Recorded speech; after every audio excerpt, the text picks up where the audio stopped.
शिंदे गटाची जी बाजू आहे ती कशी योग्य आहे हे सांगण्याचा प्रयत्न प्रत्येक परीनं होत आहे। पण दुसरीकडे मात्र आपण जर बघितलं आपण की फ्लोर टेस्टची तुम्हाला भीती का वाटते असं थेट सुप्रीम कोर्टानं विचारलेलं आहे याचिका करताना। त्यामुळे आताच्या या क्षणाची ही अपडेट आहे की फ्लोर टेस्टची तुम्हाला का भीती वाटते या संदर्भात कोर्टानं त्यांना विचारलेलं आहे। उपाध्यक्षांनी कोणतीही कारवाई करू नये या सर्वोच्च न्यायालयाच्या जुन्या निकालाचं वकील कौल स्पष्टीकरण देत आहेत आणि सगळं काही फ्लोर टेस्टच्या द्वारे ठरवलं जातं असंही ते म्हणतायत। तर फ्लोर टेस्ट संदर्भात खरं तर एक मोठं वक्तव्य राज्यातल्या काँग्रेसच्या प्रदेशाध्यक्षांनी पण केलेलं आहे की या सगळ्या प्रकारामध्ये राज्यपालांनी हस्तक्षेप करावा आणि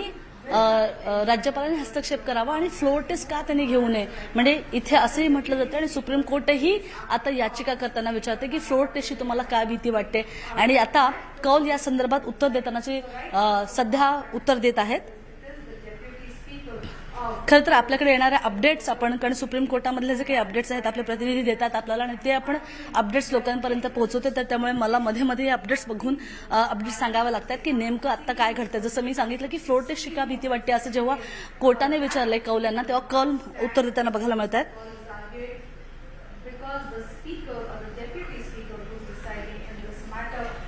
निश्चितच स्वाती, म्हणजे फ्लोर टेस्ट वरून आता कोर्टाने हा प्रश्न उपस्थित केलाय, याचं उत्तर देणं खरं तर कौल यांना आव्हानात्मक असणार आहे।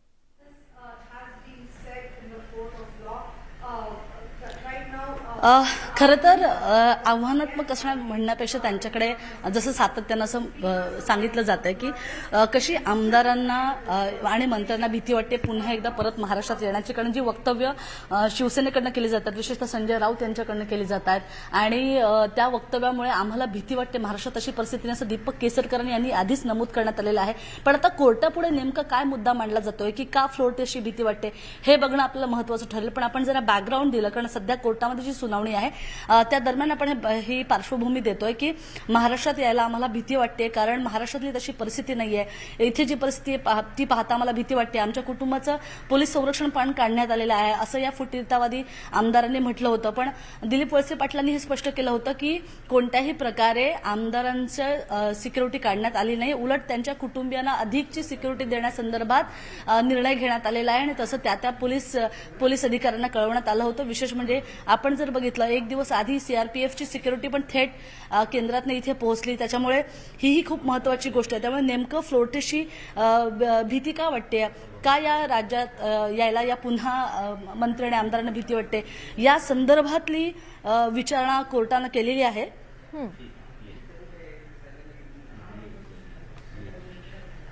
आपण अपडेटच्या खरं तर अप्रतीक्षित आहोत की कारण सुप्रीम कोर्टातले जे अपडेट्स येतात त्यावरच आपण आपल्या प्रेक्षकांना सांगतोय की नेमकं या सुनावणी दरम्यान काय होते। सुनावणी दरम्यान आता जो प्रश्न आता या क्षणी जो महत्त्वाचा प्रश्न विचारलेला तो प्रश्न आहे की तुम्हाला फ्लोर टेस्टची भीती का वाटते। आणि जसं आपण म्हणतोय की आतापर्यंत या याचिकेमध्ये असं म्हणण्यात आलेलं आहे की 38 आमदारांनी आपला पाठिंबा काढून घेतलेला आहे आणि त्यामुळे सरकार अल्पमतात आहे। पण असं जरी या याचिकेत म्हटलं असलं तरी कुठेही तशा पद्धतीचं ऑफिशियल काही पत्र किंवा तशी कुठली म्हणजे तसं पत्र दिल्याचं राज्यपालांकडे तसं कुठलं पत्र दिलं नाही अशी माहिती मिळते। त्यामुळे कोणत्या बेसिसवर किंवा कोणत्या गोष्टींवर आधारित असं म्हटलं जातं की 38 आमदारांनी आपला पाठिंबा काढून घेतलेला आहे।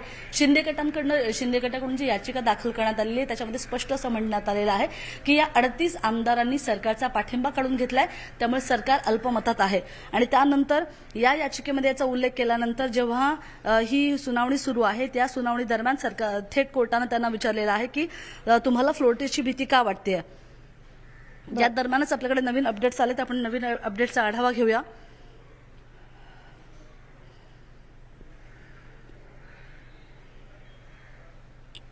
कौल असं म्हणतात की आमदारांना अपात्र ठरवण्याबाबत जर उपाध्यक्षांनी निर्णय घेतला तर त्यांना कुठेही जाता येणार नाही असं कौल यांनी सांगितलेलं आहे। त्यामुळे सगळ्यात मोठा आणि महत्त्वाचा मुद्दा असा आहे की या 16 आमदारांना किंवा 16 जणांवर जी कारवाईची टांगती तलवार आहे तर त्यांच्यावर कारवाई जर केली तर त्यांना मात्र कुठेच जाता येणार नाही कारण ते सदस्यच राहणार नाही। त्यामुळे साहजिकच आहे त्यांना फ्लोर टेस्टसाठी काही त्यांना कुठेच जाता येणार नाही असं कौल यांच्याकडनं स्पष्ट केलं जात आहे। बरं, तर कौल यांच्याकडून खरं तर आता युक्तिवाद केला जातोय. आपण पाहतोय सुनावणीचे हे सगळे अपडेट न्यूज 18 लोकमतवर तुम्हाला पाहता येतात.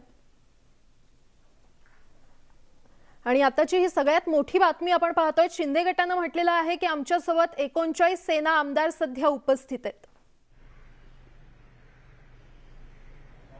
खरं तर या क्षणी महत्वाची बातमी आहे की आर्टिकल 179 चा उल्लेख केला जातोय. आर्टिकल 179 बद्दल आपण खरं तर आपल्या लोकांना किंवा आपल्या प्रेक्षकांना सांगणं गरजेचं आहे की आर्टिकल 179 काय आहे. आर्टिकल 179 अंतर्गत विधानसभा अध्यक्ष किंवा विधानसभा उपाध्यक्ष यांच्यावर अविश्वास प्रस्ताव कोणत्या बाबतीत आणला जाऊ शकतो याबाबत 179 मध्ये उल्लेख करण्यात आलेला आहे. आणि आपल्याला माहिती आहे की 179 अंतर्गत जर अविश्वास प्रस्ताव दाखल केला जातो त्यासाठी 29 आमदारांची उपस्थिती आवश्यक असते.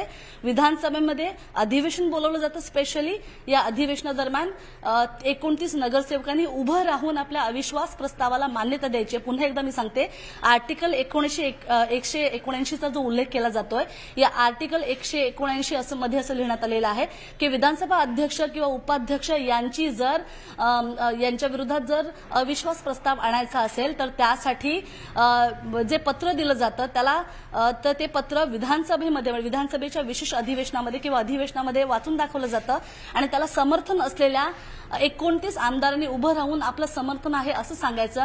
आणि मग तेव्हापासून जर ते समर्थन दिलं गेलं असं म्हटलं तर त्याच्यापासून पुढच्या 7 दिवसांमध्ये त्या अविश्वास प्रस्तावावर कारवाई करायची असते किंवा त्या अविश्वास प्रस्तावावर निर्णय घ्यायचा असतो. त्यामुळे आर्टिकल 179 अंतर्गत विधानसभा अध्यक्ष किंवा विधानसभा उपाध्यक्ष यांचं निलंबन यांचा अविश्वास प्रस्ताव जो आहे त्या संदर्भातली याच्यामध्ये तरतूद आहे. ही खूप महत्वाची गोष्ट आहे जी आता सांगण्यात आलेली आहे कोर्टाकडे.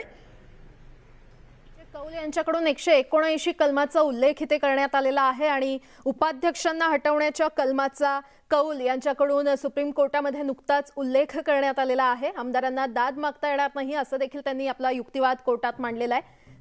आपण नुकतंच पाहतोय आर्टिकल 179 चा कौल यांच्याकडून म्हणजेच शिंदे गटाचे वकील कौल यांच्याकडून युक्तिवाद सुरू करण्यात आलेला आहे. हा दाखला देण्यात येतोय आणि उपाध्यक्षांना हटवण्याच्या कलमाचा कौल यांनी हा दाखला दिलेला आहे. आमदारांना दाद मागता येणार नाही असं देखील युक्तिवाद कौल यांच्याकडून करण्यात येतोय. सुनावणीचे सगळे अपडेट आपण न्यूज 18 लोकमतवर पाहतोय. आमदारांना हटवल्यास घटनात्मक पेच निर्माण होईल असा देखील युक्तिवाद इथे करण्यात आलेला आहे. या क्षणाची अतिशय मोठी बातमी आपण पाहतोय.